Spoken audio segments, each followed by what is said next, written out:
இன்னைக்கு ஸ்வீட்டான ஒரு ரெசிபி பண்ண போகிறேன். இது குக் வித் கோமாளியில் பண்ண ஒரு ரெசிபி. ரொம்பவே டேஸ்டியாக இருக்கும். இந்த சுவையான அக்கரை வடிசல் எப்படி செய்கிறதுன்னு இந்த வீடியோவில் பார்க்கலாம். ஃபர்ஸ்ட் அரிசி பருப்பை வேக வைக்கிறதுக்கு 5 கப் பால் சூடு பண்ண வச்சுருக்கேன். பால் சூடானதும் நம்ம அரிசி வேக வைக்கலாம். நான் 1/2 கப் பச்சரிசி 1.5 டேபிள் ஸ்பூன் பாசி பருப்பை எடுத்திருக்கேன். இது 2-3 வாட்டி நல்லா வாஷ் பண்ணிட்டு பால் கொதிச்சதுக்கு அப்புறம் அதில் போட்டு வேக வைக்கலாம்.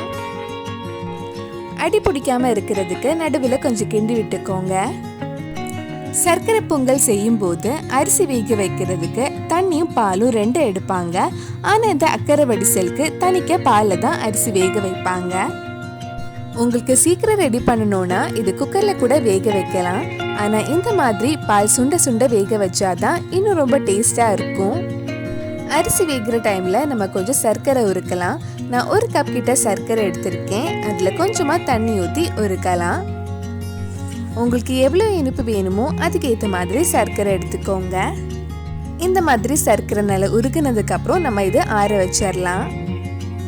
அரிசி பருப்பு நல்லா குழஞ்சு வரணும். அடி பிடிக்காம இருக்கிறதுக்கு நடுவில் கொஞ்சம் கிண்டி விட்டுக்கோங்க. நம்ம சேனலில் இதுக்கு முன்னாடி சர்க்கரை பொங்கல் எப்படி செய்கிறதுன்னு வீடியோ போட்டிருந்தேன். அந்த வீடியோ நீங்கள் இன்னும் பார்க்கலைன்னா அதோட லிங்க் டிஸ்கிரிப்ஷனில் இருக்குது. மறக்காமல் அந்த வீடியோவும் போய் பாருங்கள். அதுவும் இல்லாமல் குக் வித் கோமாளியிலேருந்து நிறைய ரெசிபிஸ் பண்ணியிருக்கேன். அதோட லிங்கும் கீழே டிஸ்கிரிப்ஷனில் இருக்குது.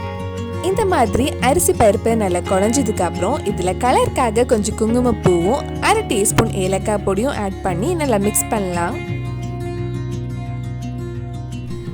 நல்லா மிக்ஸ் பண்ணதுக்கு அப்புறம் நம்ம உருக்கி வச்சிருந்த சர்க்கரை வடிகட்டி இதில் ஊற்றலாம். சர்க்கரையில் கல் மண் தூசி ஏதாவது இருந்தால் போயிடும். இதில் முக்கியமாக நம்ம உருக்கின சர்க்கரை நல்லா ஆறி இருக்கணும்.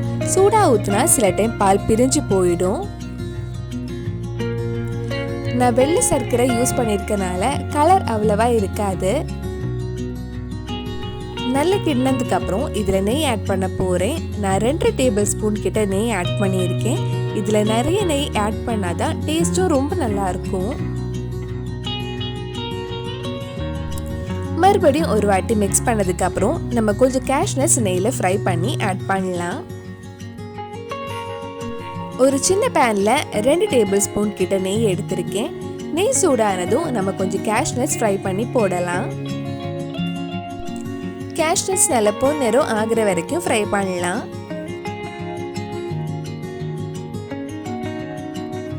கேஷ்நட்ஸ் இதில் போட்டு மிக்ஸ் பண்ணால் நம்ம டேஸ்டியான அக்கரை வடிசல் ரெடி ஆகிடும். கண்டிப்பாக நீங்களும் இந்த சுவையான ஸ்வீட் ரெசிபி உங்கள் வீட்டில் செஞ்சு பாருங்கள். பிடிச்சிருந்தா இந்த வீடியோவை லைக் பண்ணுங்கள். உங்கள் ஃப்ரெண்ட்ஸ் அண்ட் ஃபேமிலிக்கு ஷேர் பண்ணுங்கள்.